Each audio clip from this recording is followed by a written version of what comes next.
আজ 26শে মে সন্ধে পর্যন্ত ঘূর্ণিঝড় রেমাল তার তাণ্ডব দেখাবে। অলরেডি অনেক জায়গায় টেলাস শুরু হয়ে গিয়েছে। আগের বারে এসেছিল আমফান, এবারে এসছে রেমাল।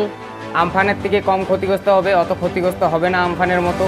এই ঝড়ের গতিবেগ হবে প্রতি ঘন্টায় 100 কিলোমিটার। বেশি প্রভাব ফেলবে বাংলাদেশে, উড়িষ্যাতে, আর ওয়েস্ট বেঙ্গলের দীঘা এবং উত্তর চব্বিশ পরগনা, কলকাতা, এইসব জায়গাগুলোই খুব বেশি প্রভাব ফেলবে। অলরেডি অনেক জায়গায় তাণ্ডব শুরু হয়ে গেছে। অনেক জায়গার নিউজ দেখলাম, অনেক জায়গার ফুটেজ দেখলাম। চারিদিকে সতর্ক দেওয়া হচ্ছে, পুলিশের তরফ থেকে মাইকিং করা হচ্ছে।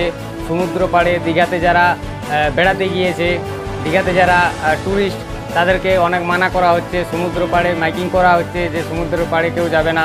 তবে আশা করা যায় যে আমফানের মতো অত ক্ষতিগ্রস্ত এই ঝড়ে হবে না, কম ক্ষতিগ্রস্ত হবে। ক্ষতিগ্রস্ত তো হবে 100%, কিন্তু কম হবে।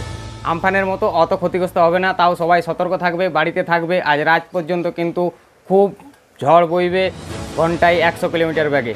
এই ভিডিওটি বানানোর পেছনে সেরকম কোনো উদ্দেশ্য ছিল না। অনেকেই হয়তো নিউজ চ্যানেলের ভিডিও দেখেন নাই, কিন্তু এই উজ্জ্বলদার ভিডিও দেখেন।